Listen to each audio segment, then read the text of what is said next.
তিন দশকেরও বেশি সময়ের মধ্যে সবচেয়ে বড় দাবানলের মুখোমুখি হয়েছে জাপান।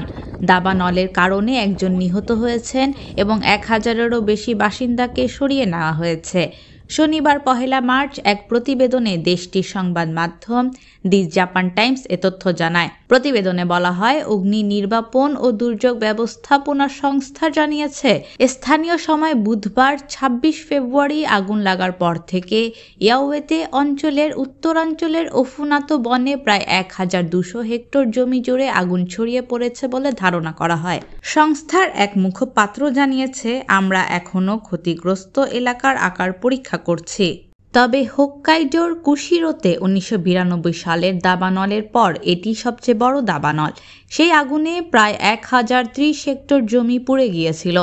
সংস্থাটি আরও জানায়, দেশ জুড়ে প্রায় ১,৭০০ অগ্নি নির্বাপক কর্মী মোতায়েন করা হচ্ছে। পাবলিক ব্রডকাস্টার এনএইচকে এর আকাশ থেকে তোলা এক ফুটেজে সাদা ধোঁয়া উড়তে দেখা গেছে এবং পুরো পাহাড় ঢেকে গেছে। স্থানীয় সময় বৃহস্পতিবার ২৭ ফেব্রুয়ারি স্থানীয় পুলিশ একজনের পুড়ে যাওয়া লাশ উদ্ধার করেছে বলে জানা যায়।